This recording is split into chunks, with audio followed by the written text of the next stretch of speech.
Okay, so yesterday I was inspired by this that I used on my inner corner, and I want to do a look with this today. I'm going to keep it pretty soft though. Pretty soft, and I want this sparkle. I forget how much I love this. Put this on your holiday wish list. We'll get to it in a second. Okay, I'll just label it really quickly. It's so pretty. Go get that. You'll love it. So we're going to use a little bit of this. I actually like to apply it with a brush. So what's going on is my skin is overcompensating right now because it's so dry because of the retinol. Whee! But it's only for a little while. I don't mind it. So I'm going to use these just to kind of blur, and they're a little bit mattifying, but they're not too mattifying. But if you have extra oily skin, but this is important, even if you have extremely oily skin, sometimes overcompensating with a ton of mattifying, blurring primers is just going to make things worse. It's just going to just freak out all the formulas that you're putting on your face. So even at your most oily, try just using it where you know you get oily. So I'm going to get shiny around here right now. And again, my skin is going through it because of the retinol. So it's trying to be like, let me balance you. I can get you under control. And I'm like, hang on. Hang on. Now, if you are very oily, again, we still want to follow the spots. Just try it. Only where you get very oily. This one right here. This is a heavy duty, but not just, does that make sense? Makeup still wants to go on top of it beautifully. So the one I just used is the one I like to use for combination. But if you have oily skin, this, I'm going to get you a link. So, so, so good. But if you just have combination skin, you're going to really like this one from Glow Recipe. It's not quite as heavy duty. And it's going to mattify, and the makeup, again, is going to just go over it beautifully. So this is the one we use today. Combination, this one, oily, the milk. So before I get any kind of primer on, I'm going to use the shade Capulets today. It's a little bit darker than the one I used yesterday. So I want just a little bit more glam. But before I do that, I'm going to do my powder foundation just to even out the top part of the brow, because I'm not going to bring my base all the way up there, but I still want it to be more full coverage. I want to hide this freckle. I don't want to speak to that freckle today. We're not speaking. And I'm just taking this powder foundation, the Makeup Forever one. It's the most full coverage. Okay, if you're wanting a full coverage powder foundation, you want this one. If you want kind of an everyday, you're going to want the Laura Geller. That's my favorite for that. But I want to kind of really cover up any veins that might be creeping up here. And look at that difference. So fun. Now let's grab Capulets, and I'm just going to apply it mainly to my lid. I'm going to grab my inner rush brush, my E29. I'm going to use the side of it, and then it's going to be pigmented enough to cover up that vein there. We're still going to add a little bit more eyeshadow, but we're using this as the base. Just tap that across. Easy peasy. We're already trucking. So what I'm going to do, I'm going to use my Viseart palette today. We talked about this yesterday, basically being the benchmark for all your favorite eyeshadow palettes that might have released in the past couple of years. If you ever look at most pros kits, you're going to at least see one of these, and there's a reason why. So we're grabbing that shade on the tip of the brush. I'm going to tilt my head back, and I'm just going to push it here and add a little bit of depth. And then we'll blur just the top part. I don't want to add too much eyeshadow.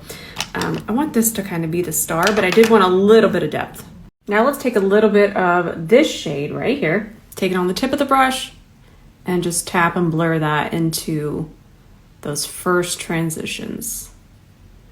Okay, we're done with the matte part. I have a feeling that after we use this today, it's going to sell out. I'm going to go get you a link right now. I do like to apply it with the C30 because I feel like I just have more control. These are so beautiful. This particular color is the one I'm linking, and it is just, I mean, if you want this pearly champagne, sparkly New Year's Eve holiday fun lid, this is it. I'm gonna add a little bit more over here, and then I'm gonna soften the edges in just a second. And we are applying that with our C30. And then let's just make sure it's all nice and smoothed out. Oh, I love it. Let's get a little festive. We're going to use this green liner, and you can see that it's not just an intense wild green. It's black, but something is just a little softer about it. And I like that. And I love Stila's formula.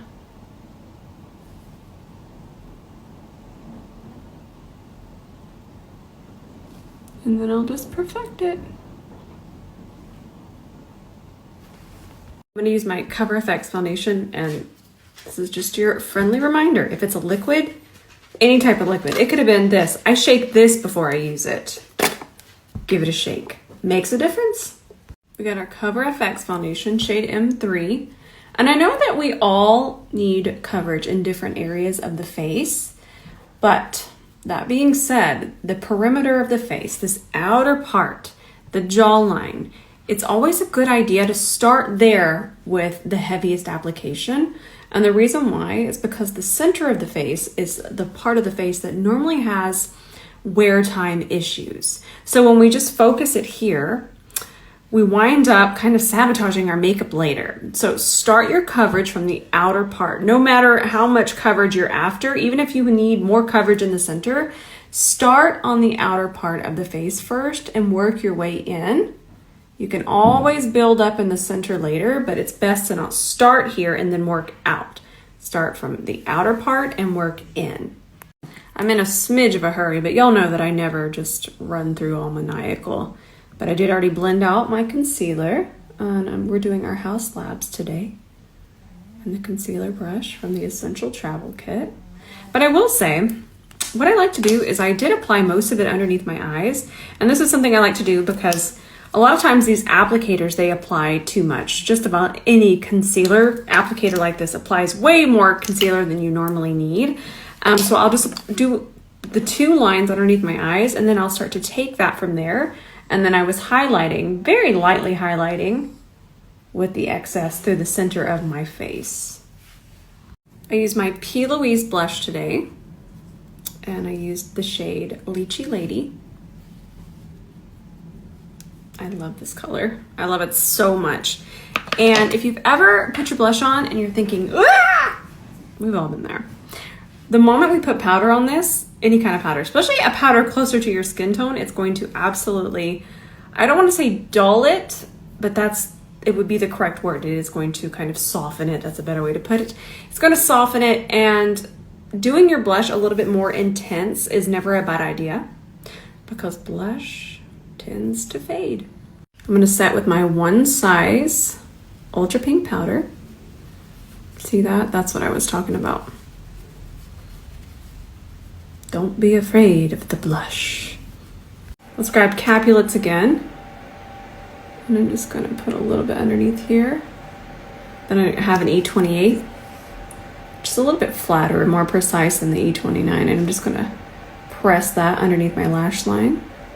Get a little bit of definition under there. I wanna have a little bit more control over my bronzer today, so I'm gonna use my cream to powder complexion brush. This one's from the Essential Travel set.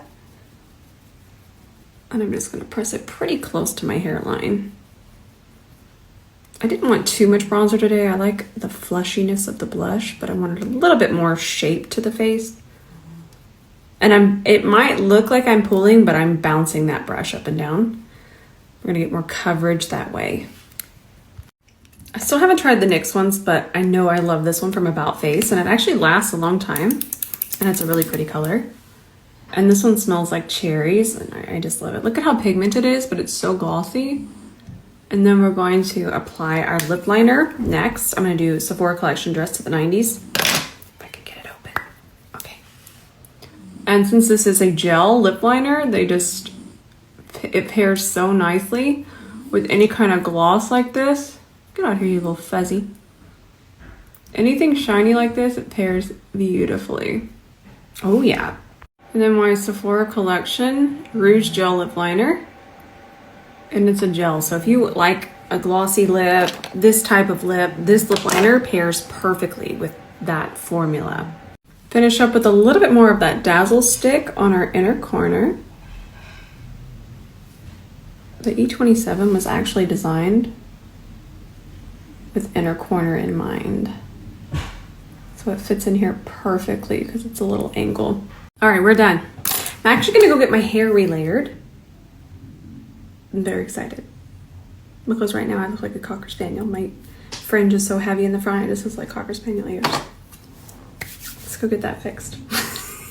I love y'all so much. Now remember, I film on the weekends, but I don't do the stories. We'll see you on Feral Monday. I think I'm gonna post tonight too. But I'll definitely see you there in the comments. And if nobody has told you today, I love you, and I love you with all of my heart. Bye for now.